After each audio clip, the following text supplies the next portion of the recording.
Solar Freakin Roadways. What are they? They're Solar Freakin Roadways. Solar Freakin Roadways. I mean, what a great idea to replace all of the roads in America with smart technology. It's technology that replaces all roadways, parking lots, sidewalks, driveways, tarmacs, bike paths, and outdoor recreation surfaces with solar panels. And not just lifeless, boring solar panels, smart, microprocessing, interlocking, hexagonal solar units. And they can generate electricity from the sun. And they can make the roads light up with different patterns such that our world would seem like Tron. LED lights under your feet, it's gonna look like freaking Tron out there. But real, because this is the real world. Whoa. And yeah, they've raised over $1 million for this on Indiegogo. What possible downside could such a project have? Well, there's an old saying that if things sound too good to be true, then they probably are. Let me explain. You see, the main thing that roads do, the one property that they must have and really can't compromise on, is they must durably provide traction for heavy, rubber-wheeled vehicles in all weathers. Now, that's actually a very demanding requirement, and so, as you might expect, roads frequently need to be repaired. Indeed, as everyone in America will know, summer is basically road mending season. And to anyone who's actually seen the bill for these things, they'll know that even cheap highway repair is bloody expensive. So now, rather than just merely destroying road surface, which pretty much has optimum requirements for this, they want to replace it with these expensive high-tech glass bricks. Well, let's start with the obvious. What are the traction properties? Well, they claim the traction properties are okay, and I can believe that. Rubber on glass, that's probably not too bad. However, I suspect that the traction properties, when this gets wet or dirty, might be somewhat subpar. They're covered with a new tempered glass material that has been designed and tested to meet all impact, load, and traction requirements. And I further suspect that driving on glass bricks in wet weather will be suicidal compared to driving on blacktop. Because blacktop or asphalt has a lot of spiky areas that provide traction and also make the material quasi-porous, allowing the water to drain away from the very top of the road surface. But they claim that they've made a glass surface so rough that it ripped the boot off the British pendulum tester they were using to test traction, which would mean that a car would easily stop on it. Well, yeah, I've got my doubts about that. I mean, firstly, because hard cheese on such a pendulum tester would also probably have comparable traction properties. But that doesn't mean that you could stop a car going at 80 miles an hour on it. Secondly, even if you could roughen up the glass surface enough to give suitable traction properties to stop a pendulum tester in the lab once, that's still almost pointless, in that you want a road surface that you can reliably stop on in the wet for years. And fundamentally, glass is a pretty soft material. How long do you think it will be before it's worn smooth? And what will its traction properties be like then? But they have a demo where they drive a tractor on this test bed. Well, good for them. But look, the tractor is tiny. Really, really tiny, and it's driven a few yards once. Let's see how this fares after having one of those big tanker trucks driving over this for a few years and see how it fares. But more importantly, have you ever wondered why we don't make roads out of hexagons anyway? The first problem is that as tiles get too big, they tend to crack in the middle. And then, of course, the water goes through those cracks and can slowly waterlog and erode away the foundations of the road. And that's one of the reasons why things like asphalt is great, because they provide a waterproofing surface that keeps the road waterproof and stops it getting washed away by the rain. And secondly, as a vehicle will roll across such a tile, you'll get differential loading, which will cause the tiles to slowly work their way loose. Sure, these processes can take days, months, or even years. But these are some of the reasons why you've never seen a freeway made out of tiles. Look, blacktop has very good properties for making roads from. It's essentially a waste product from the oil industry. We've been working really hard to use as many recycled materials as we can. We'd love to hire recycling experts to make it even greener. I'm very, environmentally conscious. Good, because Solar Roadways use as much recycled material in their production as possible. Yeah, I've got to admit, that really stinks. First of all, you can't make clear glass from melting ground-up coloured glass. Secondly, using ground-up coloured glass would be stupid if optical transmission is something that you care about. And there's absolutely no way these folks have the facilities for large-scale glass melting, recasting into different shapes, and annealing. Julie's a therapist, I'm an engineer, we have zero marketing skills, we've never sold anything.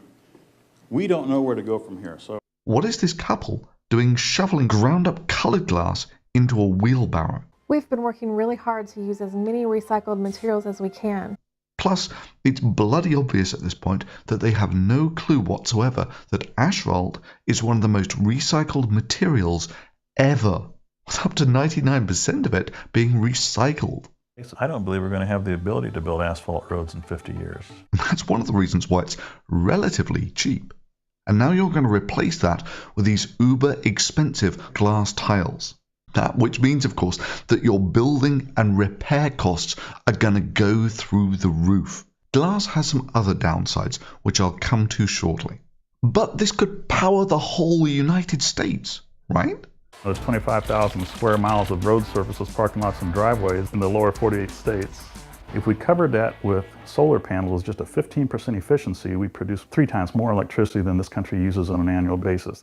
Okay, let's take those numbers. 25,000 square miles, which is about 60 billion square meters. And a meter square of nothing special, half-inch thick tempered glass costs about $300. That means that just the cost of the glass, that's not the cost of all of the electronics that goes into these things, the microprocessors, the printed circuit boards, the Wi-Fi, and the LEDs. That's not the cost of the power system, all of the cables and the such like that go into this. That's not the cost of the solar cells, and that's not the cost of the manpower to bring all of these high-tech features together in a manufactured product. Just the glass costs, that's just the glass, nothing else, would cost you about $20 trillion. That's give or take about 10 times the federal budget. But let's leave the technical details aside. What about this powering the country? Well, think about it a little more. First of all, even if you did bankrupt the entire country by building such a system, it's only going to give you power while the sun is up. Then, of course, there's the critical problem with energy transport. At the moment, one of the most efficient ways of transporting power is through high-voltage alternating current lines. Those big power lines. And even at that, your losses in transporting your power are about 7%, and that's pretty much as good as it gets. You would now not only need to replace all of the road surfaces, but would have the formidable infrastructure of changing the few volts you get off the photovoltaics into high-voltage alternating current, and then build a high voltage alternating current transport system that would go along every road in America. Just think of the material that would take. Just think about the metal in the wiring alone. And not just under the road. Let me give you some ballpark figures here. High voltage lines alone cost about as much per mile as adding a completely new mile of freeway lane. And you would need something like that down all the roads in America. Plus, the roadways have 2 channels that form what's called a cable corridor that runs concurrently with the roadways themselves. One part houses electrical cables, meaning power lines, data lines, fiber optics, and high-speed internet, which replaces the need for telephone poles and hanging wires that can be damaged during storms, causing power outages. Which would all be fantastic if it weren't for the fact that burying power transmission lines costs about 10 times what it costs to have overhead transmission lines, and even those clock in at about $1 million per mile. Because otherwise, generating power that you cannot effectively transport anywhere is essentially just an expensive exercise in futility. This is why power stations are a pretty cost-effective way of doing these things. You have a power station and a limited number of high voltage power lines to transport that power to a substation which steps it down to civilian type voltages. And you don't need an infrastructure the size of the US road network. Have you any idea of the size of the infrastructure you are proposing to build? Look, America can barely keep its highways in order, let alone maintain a power grid the size of the US road system. And on top of this, all of their road engineers would now need to be electricians as well. But they have lights on that can do really cool things, right? Every panel has a series of LED lights on the circuit board that can be programmed to make landscape designs, warning signs, parking lot configurations, whatever. And it's a cool idea, lighting up the roads in America such that they would look like Tron. LED lights under your feet, it's gonna look like freaking Tron out there. But real, because this is the real world. Whoa. Imagine a highway road lighting up ahead of you. How much safer it would be to drive at night. Well, maybe. But I think I've got a better idea. Yes, better.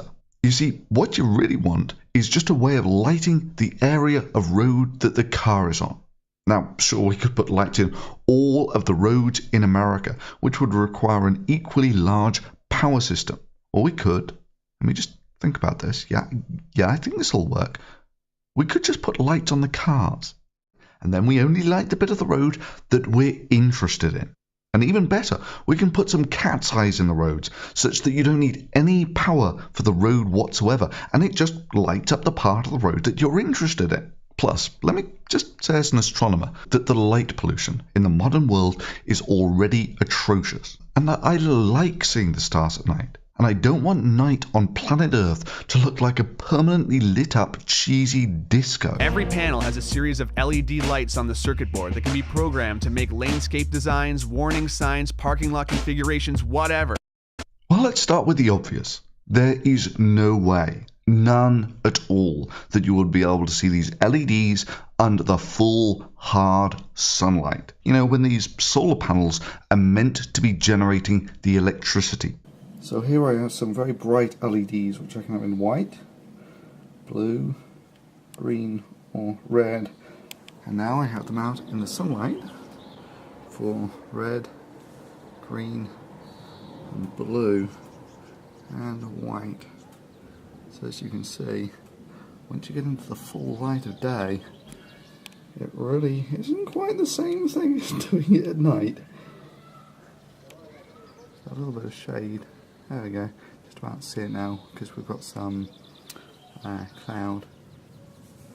But as for having those to drive on, you've got to be kidding me. So how are people meant to drive on these roads in the day, essentially without road markings? Indeed, the only way you could get patterns like this is if you would, say, put liquid crystal displays into the roads, which would be so much more cooler than LEDs. Plus, you could add touchscreen technology, which would mean that the whole US road system would basically become one giant smartphone. I mean, just think about the apps you could get on a smartphone the size of the United States. I mean, sure, the liquid crystal displays might stop the light from getting to the solar cells, but... Solar freaking roadways. What are they? They're solar freaking roadways. But taking a step back to reality for a second, first of all, we only ever see these LEDs close up in the dusk from above. I mean, let's be real. What do you think the visibility of these things will be like when you're looking at them at a very shallow angle in the road in the full daylight? Speaking of which, so what if you can change the patterns? Almost all roads do not need the patterns changed on them like this. And actually putting lights in all of the roads just so you can change them for the very rare occasion when they might be needed is a very inefficient way of doing things. Indeed, like this, hard signs are a much more cost-effective way of doing things than building lights into all areas of the road. Now, sure, there are some urban roads where having some dynamically lit road signs or roadways would be cost effective, like the dynamic traffic control measures they have employed in many cities already. But I have real doubts for if in those roads it would be worth putting solar panels in as well. They also seem to really like the idea of solar-powered car lots. Country, just parking lots in major fast food chains, for instance, you could use this to go all the way to Florida from here. This is part of what they got the money from the Department of Transport for, and it's also part of what they want the crowdfunding money for. Now, this does have some advantages in that the wear that you get off traffic in car lots is far less. But hey, let's be real here. The renderings that they have of their solar-powered car parks. So now we have all these great ideas, right? We hire our daughter's friend who's a graphic illustrator to do some drawings for us, do some animations. Here's a panel all assembled, the lights being tested. This is an interpretation of what it looked like. The renderings that they have of their solar-powered car parks have almost no cars in them, which is kind of the whole point of car parks in the first place. You know, mostly during the day when the sun is up and the solar panels could generate electricity, they're going to be full of cars, which means there's no point in covering the car park with solar cells. And then it's empty at night when there is no sun, which means there's no point in covering the car park in solar cells. I mean, seriously, how long did these people think about this? This is exactly the kind of over-the-horizon thinking that has brought Idaho's own solar roadways to national and world prominence. No kidding. The economy is in the toilet. Do you realize how many thousands of jobs this could create and sustain? Talk about a hypodermic adrenaline shot to the heart of the manufacturing and infrastructure sector. We can all benefit from this public-private partnership, which will create jobs and lessen our dependence on fossil fuels. As for it creating jobs, yeah, I'm sure it would. But then again, so would building a bridge to nowhere. Or maybe more accurately, a gold-plated bridge to nowhere. The real question is that a cost-effective way of spending the money or bankrupting the country?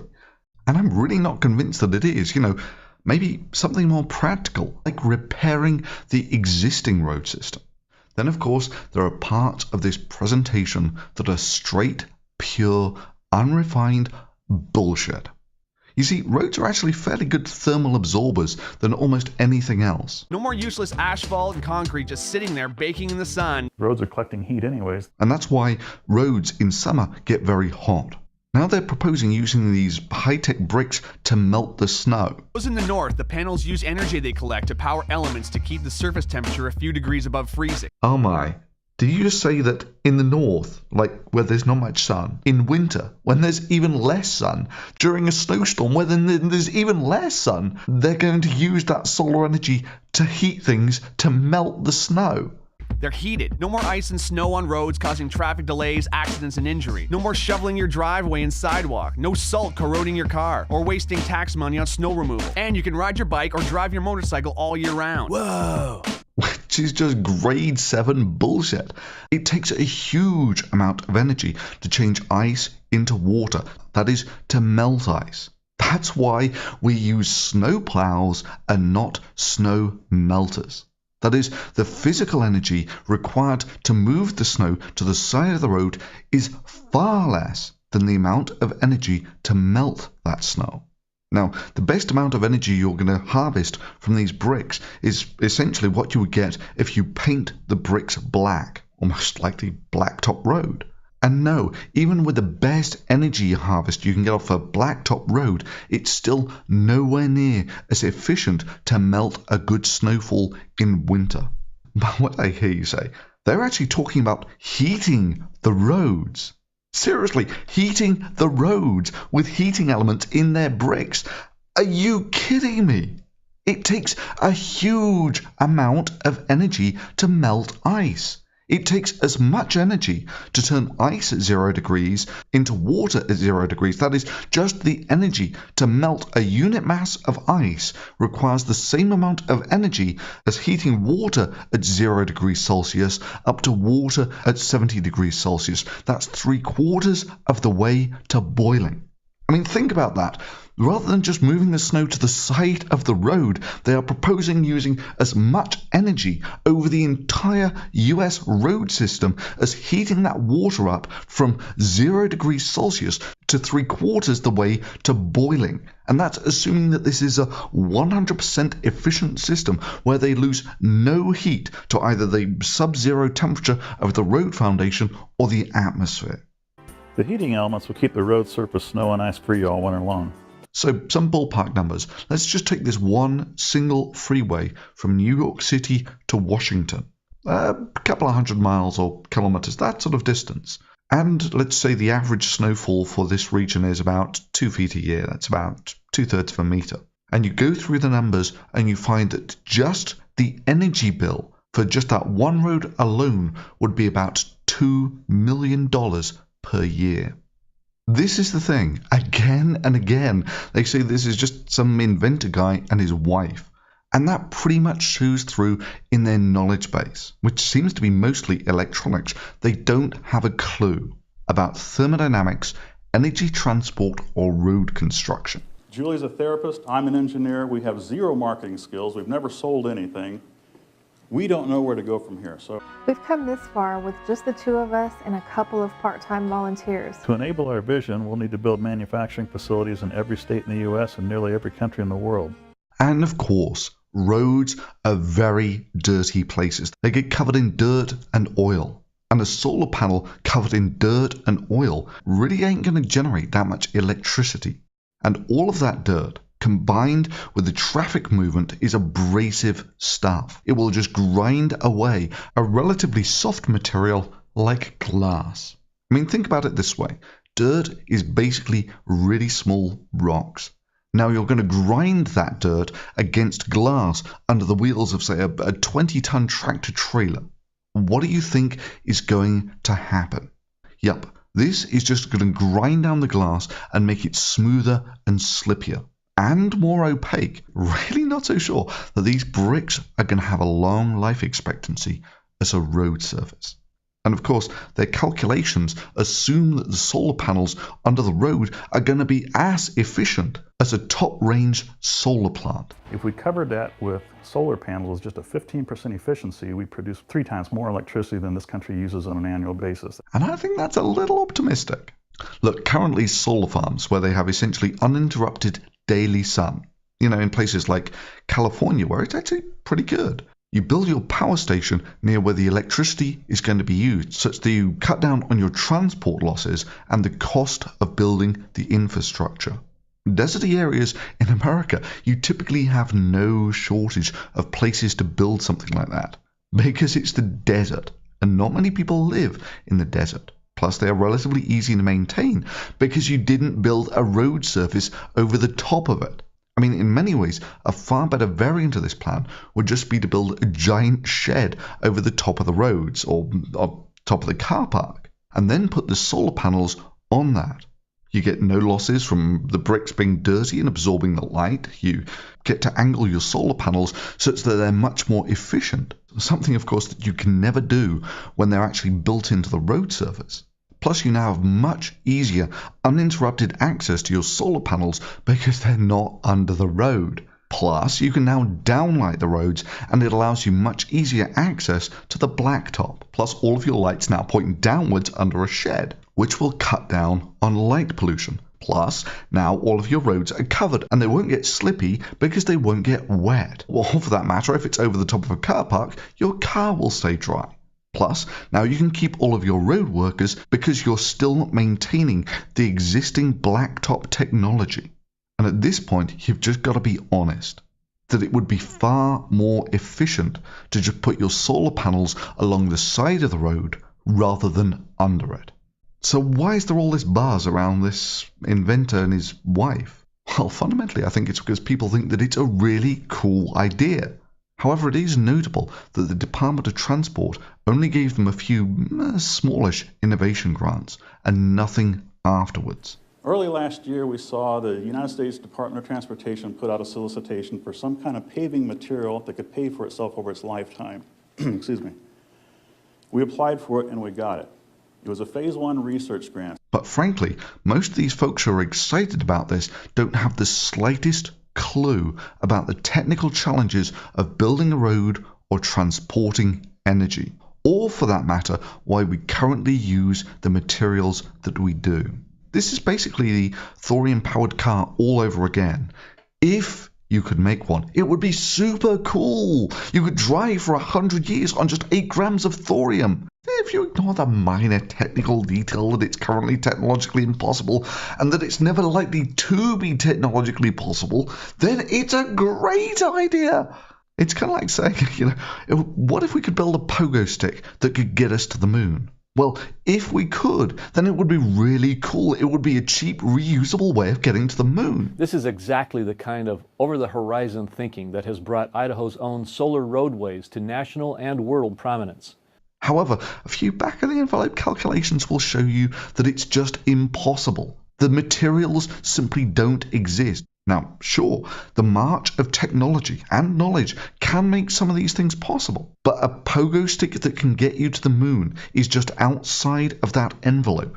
Similarly here, fundamentally, the materials simply do not exist. Look, everything here basically depends on getting material as good as asphalt for topping the surface of the road that is optically clear. We're not talking about something you can park your car on for 10 minutes or something that you can run a single lab test on.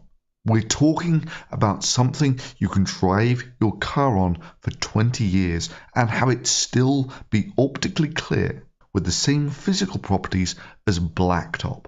And that's the core problem. This material does not exist, nor is it ever likely to exist in a cost-effective form, let alone one that you can make out of some few shovels of crappy ground-up coloured glass.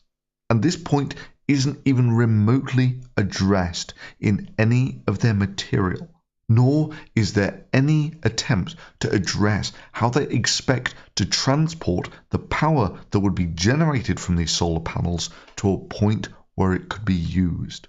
Now, invariably, when I put a video like this up, people will claim that I'm simply a pawn for this industry or that, and put simply, no.